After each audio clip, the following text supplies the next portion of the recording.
2, which is a presentation from EGLT, known as Enterprise Great Lake Taupo. And I see we have Fritz Fock and Mrs. Sue DeBevery. Should have been the other way around, ladies before gentlemen, sorry about that. So welcome. Thanks very much everyone and good afternoon. My name is Sue DeBevery and I'm the Chair of Enterprise Great Lake Taupo. And it's my pleasure to kick off this afternoon for Enterprise Great Lake Taupo with thanks. Thanks to everybody in this room who have been accessible, action-oriented and dedicated to the region. Fritz and I talk a lot to our economic development colleagues around the country, and with my hand on my heart I can tell you you're one of the most supportive councils in New Zealand, and it really does make a huge difference, so thank you very much everybody. I also wanted to talk very briefly about some of the challenges that we do face in this region before handing over to Fritz, because the work we do in economic development is actually quite hard work, and everybody finds us across the entire country, so sometimes it's actually, I think, relevant to talk about some of the challenges we face. And of course within every challenge there is an opportunity. Just very briefly, I think one of the things I've just thanked you for is the strength of the governance relationship between the Board of Enterprise Great Lake Taupo and the Council. I know I can pick up the phone and speak with any of you, and have on many occasions called Rick and said, Rick, can I have 5 minutes of your time? Always available, always accessible, and that makes a huge difference to the effectiveness of what we do within Enterprise Great Lake Taupo. I think there are areas though where we can improve our governance relationships, and specifically when I look at how incredibly well the hub is working at an operational level. You walk in there and it's all go, and it's fantastic to see that. But all those boards that support all that operational activity, I think we need to get together more, we need to be talking more. I think potentially there's some work to be done around how we sit as a smaller region within the larger region. So how do we relate, for example, to Waikato Regional Council? I think that maybe we need to, as an organisation and possibly as a region, need to work a little bit harder in that area. And I guess the other key governance relationship which we work hard at, and I think we gained some traction, but there still needs to be more work done, is with iwi in the region. They do own 60% of the land, and they have a lot of capital at their disposal at the moment, and have a lot of appetite for economic development. So for us, and potentially also for you, I think we need to work hard in that area. The next challenge, and this is just to point this out, provincial New Zealand is at best in a static situation and at worst in decline. There is an increasing level of urbanisation globally, and New Zealand is no different from anywhere else. So just to even maintain our economy here, that takes an enormous amount of work, because we are going against the tide currently. And I think to reverse that requires really innovative thinking and real dedication to the task, and that's why I'm so grateful to you guys, because I know you get that, but we are against the tide at the moment. And the last challenge is, this is definitely a challenge / opportunity. Thank goodness for the cows is all I can say, because the cows are keeping this economy afloat regionally and nationally, but we see in a drought how vulnerable we are. So, I don't know what the latest figures are, but we will have lost hundreds of millions in this region, and certainly possibly billions across New Zealand because of the drought. So we must diversify. There just is no other answer. And again, we need to be thinking innovatively, and we need to be thinking creatively, and we need to be working hard. We need to support our primary producers. They are what we build our economy on, but we also need to be thinking, what else can we be doing in this region? And with that, I'll hand over to Fritz, who's going to tell you what else we're going to do. Thank you, Sue. Esteemed councillors, Your Worship, the Mayor. This presentation today is going to be quite a little bit different to all the ones you've seen before from me. Like in the past, we've concentrated, I guess, a lot on strategy and where we're going to go, and all the things we promised we would do. So this time I'm pretty much going to talk about things we actually have done, actionable items, and things that we are going to do. So kicking things off, we had a reshuffle, well not a reshuffle, but we've sort of increased our team slightly. We've now welcomed Fran Jenkins to our team, and what that means, Fran is going to take on all these support team things. Like in the past, between Anne and myself, we actually ran the accounting side, we ran the website, we still did all the minutes and did all the trustee things. So all these sort of management support things will all go to Fran now. So she's a real dynamo. She loves ticking the boxes, and she's got us a little bit frightened actually getting it all in order. She's highly efficient and very, very scary.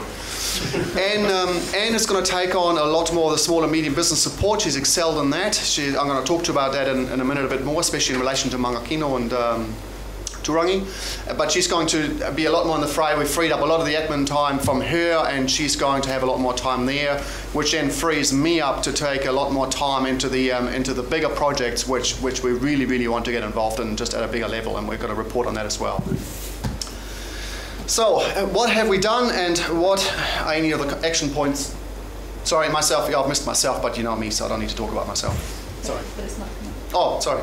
Next one. So where we were, this is Michael the Mushroom. This used to be our building, and I kid you not, this is a picture from our building where we were, and it was an embarrassment to host people there and showcase the region and told them, yes, please come invest here, and by the way, this is Michael the Mushroom.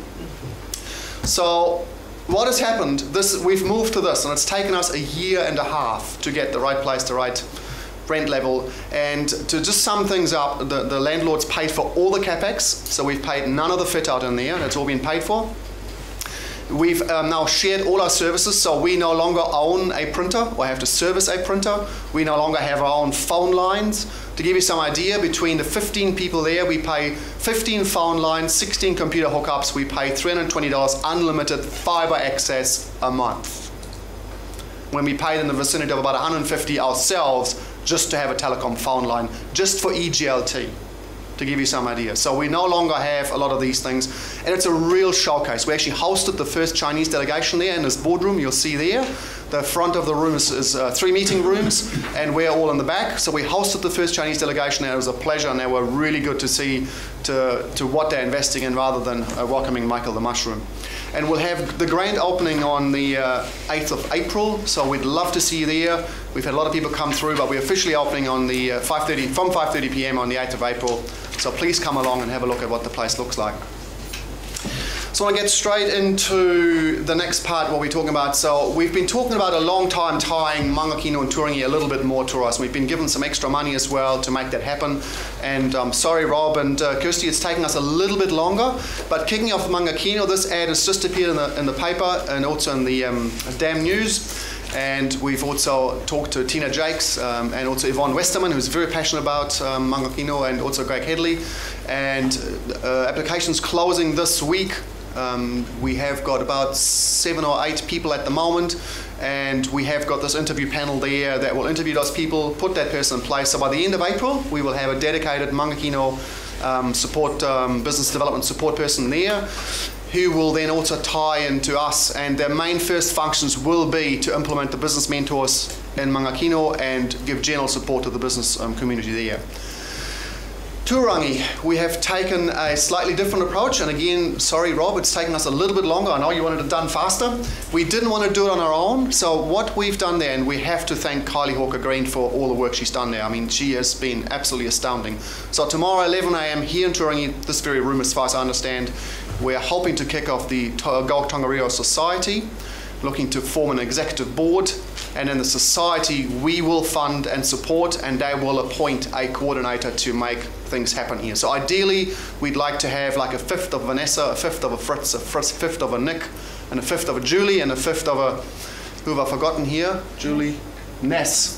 So we have like a piece of the hub in that coordinator here, looking everything from the town centre renewal to events to tourism marketing to economic development. And again, the first thing we want to roll out here is the business mentors. Right now we only have 1 business mentor in Turangi, and we'd like to drive that a bit harder. Like Anne has done from 3 to 18, or currently 19 in Taupo alone. So we think we can get between 5 and 8 business mentors here in Turangi and deliver services to the smaller businesses, which are predominantly in Turangi.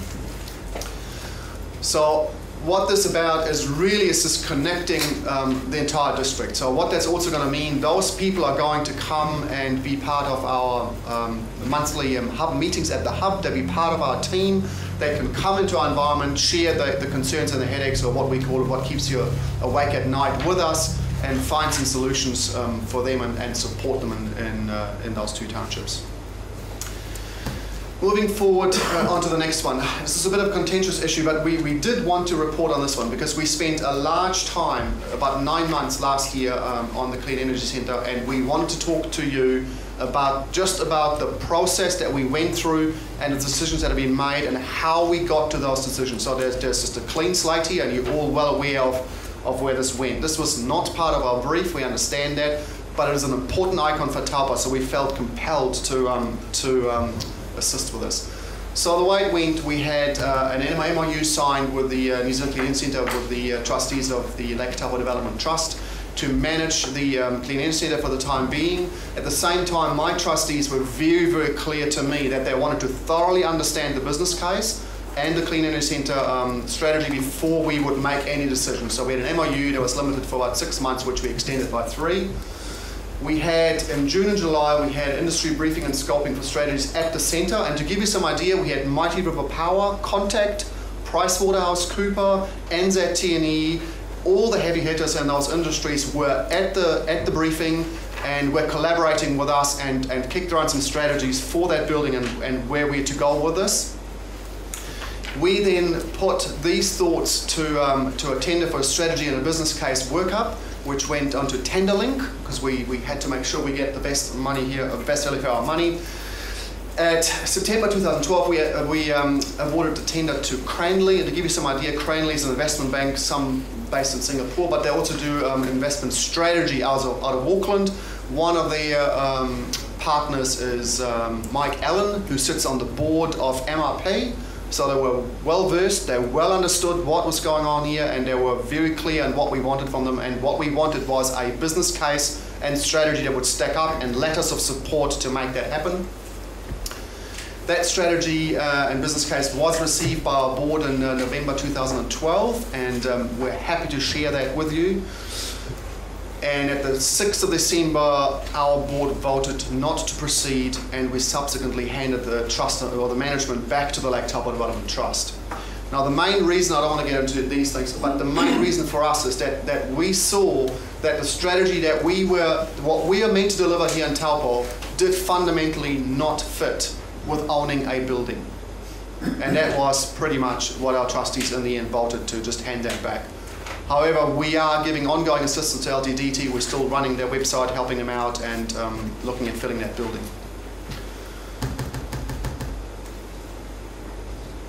Forward thinking here. This is the pipeline projects. This is the work we want to do more of. And here's 2 things that we want to report on, which will fill you with some good news.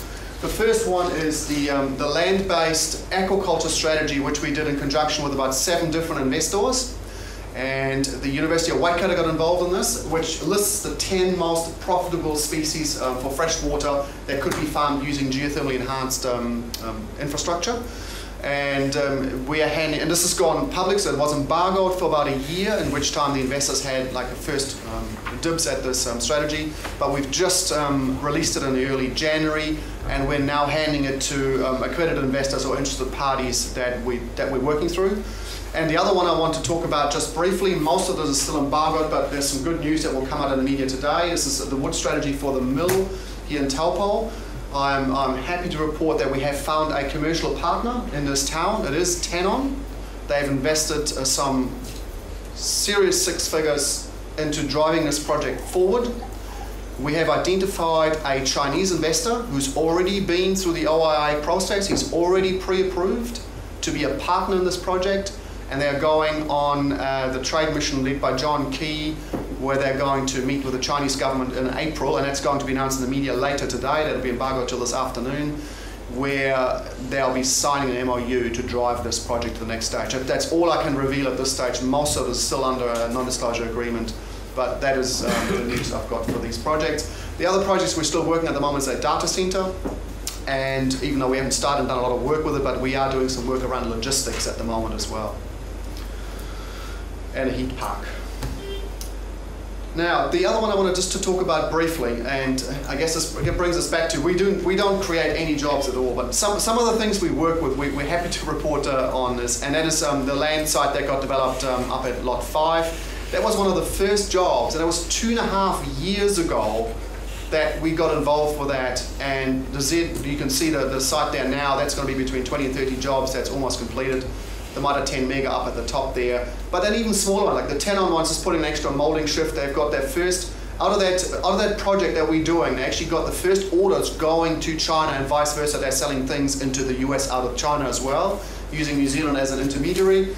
And then also some of the smaller ones, just to show you that we're not just dealing in the bigger projects. Like Event Rent, that's a really, really cool little company run by Donna. And as part of her business mentoring, she's taken on one full-time staff member. You might think this is not a lot, but tries to have a little bit of help. Skin Matters, the same, that's a beauty therapy in town. They've taken on one staff member after some business mentoring interaction with us.